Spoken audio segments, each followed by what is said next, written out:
Hello everybody, this is Rob Royale, and welcome back to another reading of Octavia University Days by DawnFade on fanfiction.net. Continuing on from where we left off, I said in the last chapter I was going to do chapters 19 and 20 of that introduction, but 19 turned out to be longer than I thought, and I didn't want to make the video so long this time.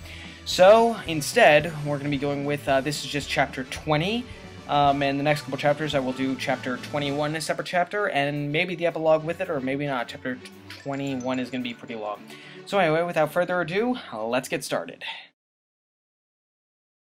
Morning in the Bonbon household was almost militaristic in its organization. Octavia watched through half-lit eyes as the shop owner rushed around preparing for the day.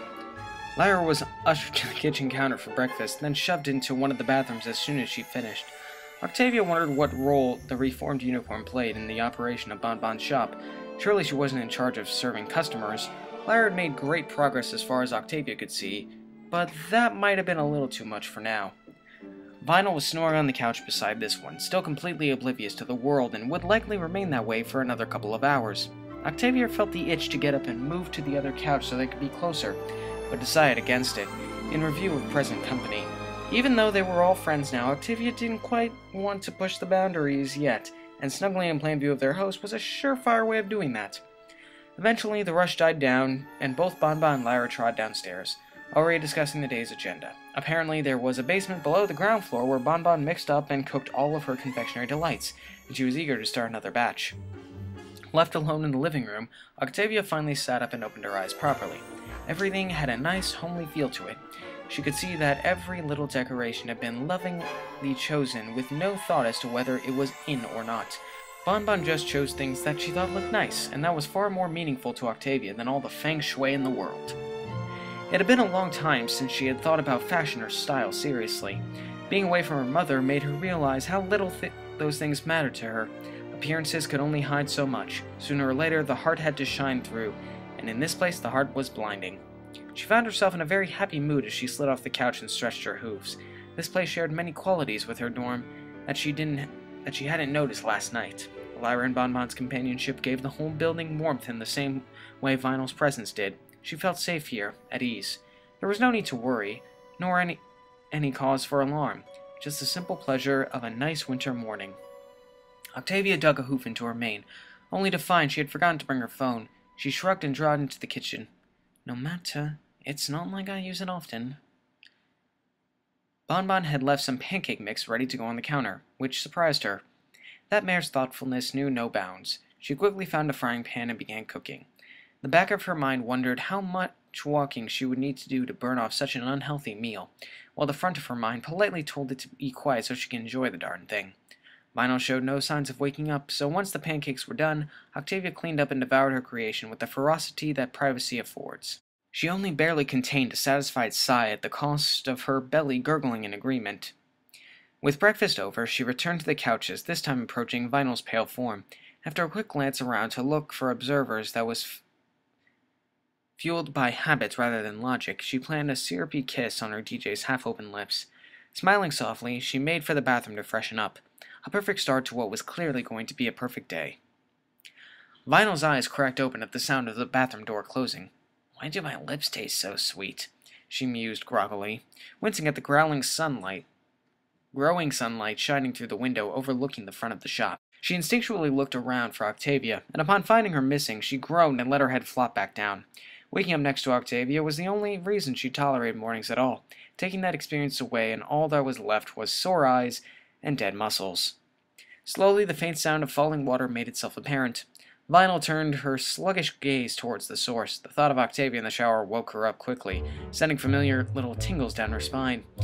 She was of the mind to charge in there and interrupt her lover when the smell of pancakes drifted over from the kitchen. Her stomach gurgled and immediately overruled the more cheeky parts of her body, and she stumbled over to investigate.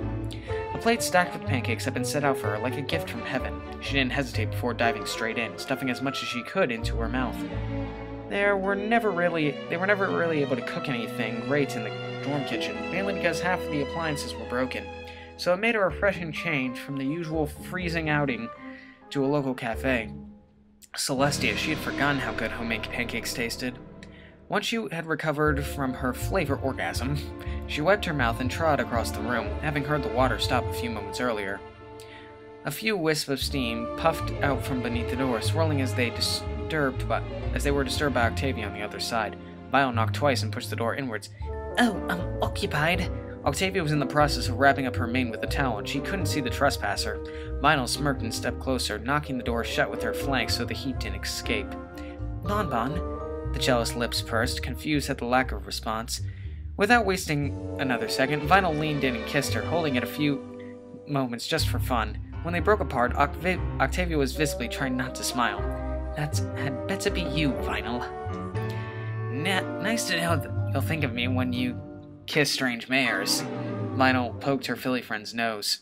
Octavia finally wrestled the tower into place, revealing her big violet eyes twinkling with mischief. "I do seem to be attracted to the strange ones." She stepped closer and brushed her lips against Vinyl's for the briefest of seconds before turning and exiting the bathroom, leaving her DJ standing there with her lips puckered in anticipation. After a moment, Vinyl coughed awkwardly, feeling a little stupid, then followed her lover. "It's a lovely apartment, isn't it?" Octavia called, standing at a large window overlooking the street below. "Yeah, I gotta admit, I'm kinda jealous," admitted Vinyl, joining the gray mare in her observation. "I still like our place better, though."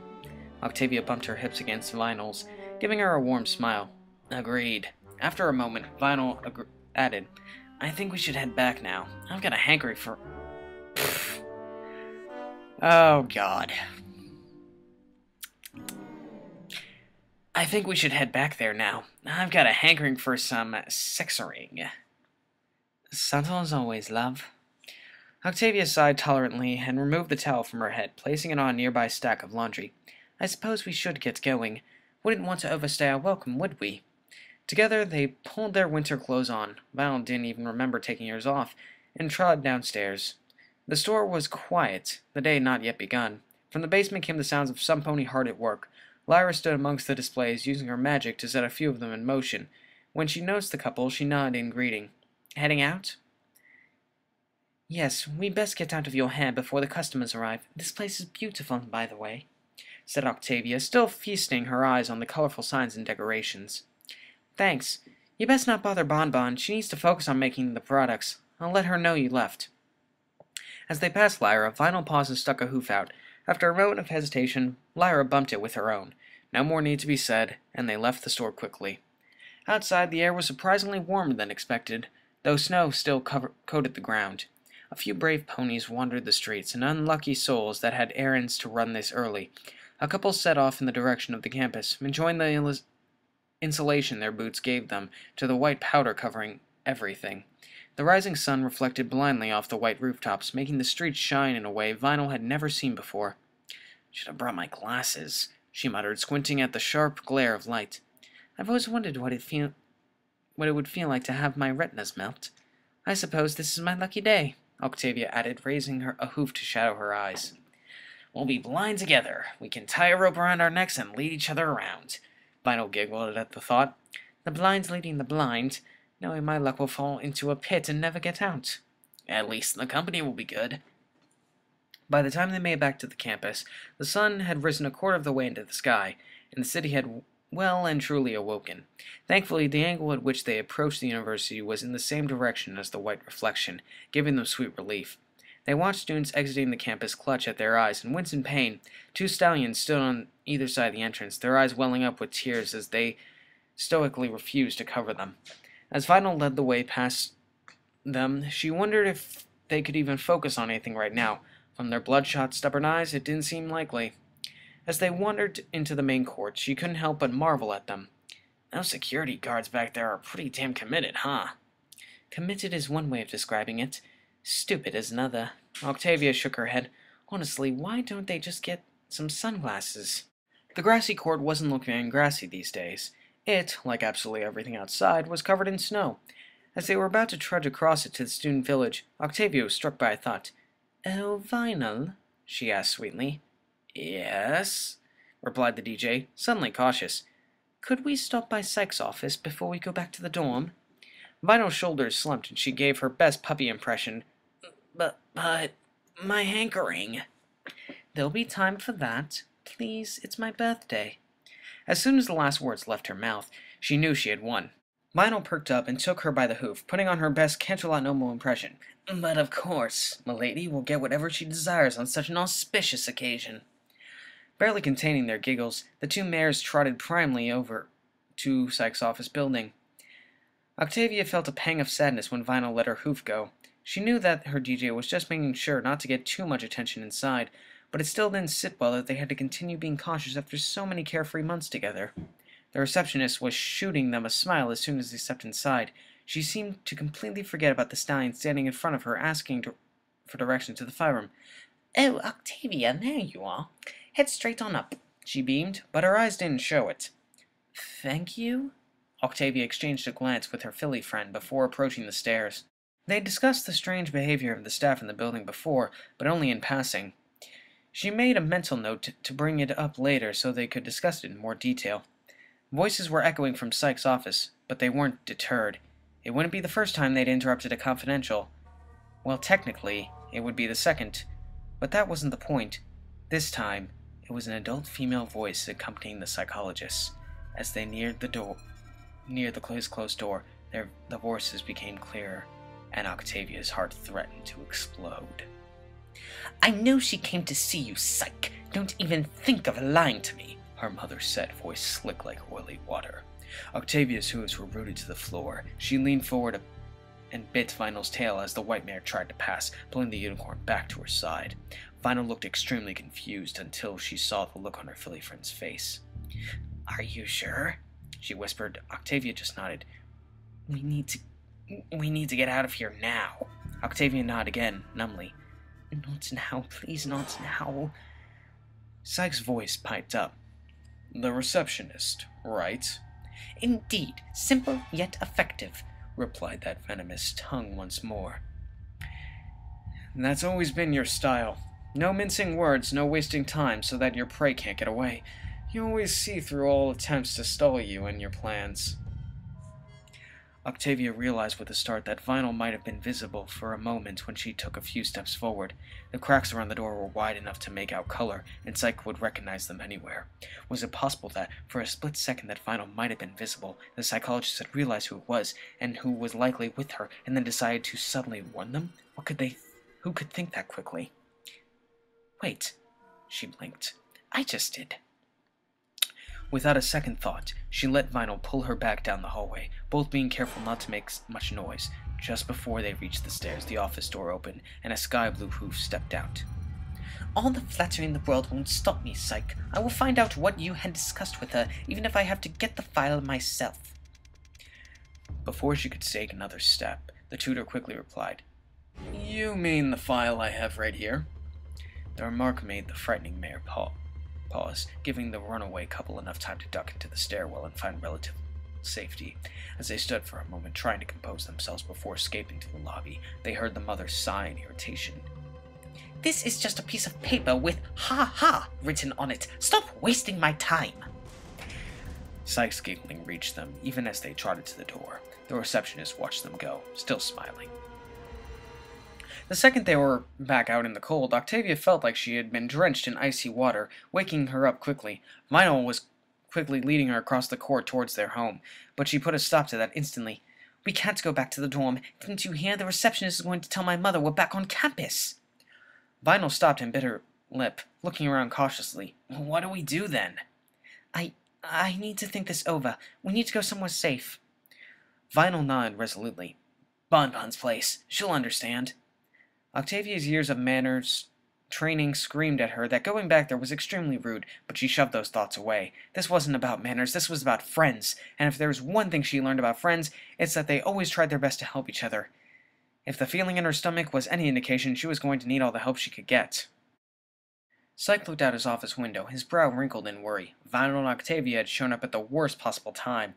If he had an extra few minutes, he might have been able to distract that darn mare from a childish hunt, but as it was, she had left even more determined than ever. In the end, he'd let slip that the receptionist had access to the file room, which gave him a few minutes of reprieve. Psyche?" said a stallion standing in the doorway. "Ah, Lush, there you are. Come in." Psyche turned back from the window to face his guest. I got that file for you, Octavia, right?" Lush placed the file on the desk. "Yes, that's right. Excellent work. Tell me, how did the receptionist react when you asked for it? She was, very distracted. 2 students walked in behind me, and it's like she forgot I was there. Oh, that's fortunate. You bought me a valuable few minutes, Lush. Thank you. The stallion reddened and scratched the back of his head. It was nothing, Psych. Any time, really. With an awkward chuckle, Lush slipped out of the office. I wonder if his wife knows he's gay. Psych started to muse before quickly slapping himself. Focus. Please today, he mumbled, opening the file. At the top, Octavia's birthday shone like a beacon. Psych grinned, relief flooding his chest like a hot chocolate staving off the cold. Right on cue, the dark blue-maned behemoth strode into the office once more, with lightning in her eyes. No more jokes, Psych. She told me only you have the key to the student files, and that somebody else had just gone in there. I see you had one of your fool friends retrieve the file right under my nose. Give it to me. There wasn't a hint of request in her voice. Well, Psych scratched his chin casually, knowing it would infuriate her. I don't really think I can. Excuse me? Hot damn, this mare wasn't used to not getting what she wanted. Because as of last midnight, Octavia is a legal adult. You can't access her private files, he said, keeping his tone conversational. There was no need for any provocative inflection. His words were all the emphasis he needed. As her mother, I can ask Octavia for permission to view her files.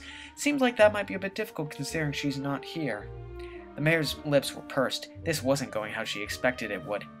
If a child is suspected of having some sort of mental problem, the parents are allowed to go over the file with the psychologist. Octavia clearly isn't in her right mind. Psych snorted. She seemed fine to me. You know, her psychologist.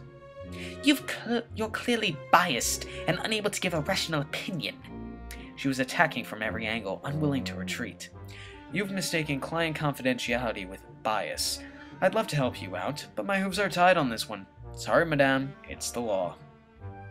Finally, the mayor felt silent. She simply glared at him, those hateful eyes making him more than a little nervous. You will regret this, Psych. I hope you don't like working here.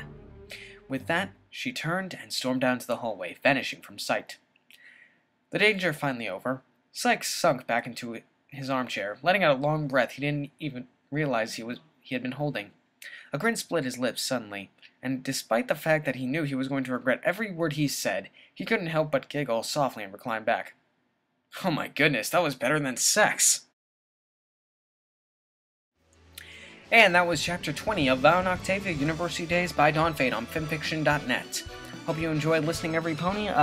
Like and comment below. Go to DawnFade's page and download an awesome job he's done. I'll be continuing with the next chapters very soon. Don't know, going to college next week, so it's all up in the air at the moment of when I have time and when I can get off my lazy butt to do stuff. Also working on some con vlogs since I went to BronyCon recently. Still need to upload those. Anyway, for now, thank you for listening, and stay brony, everybody.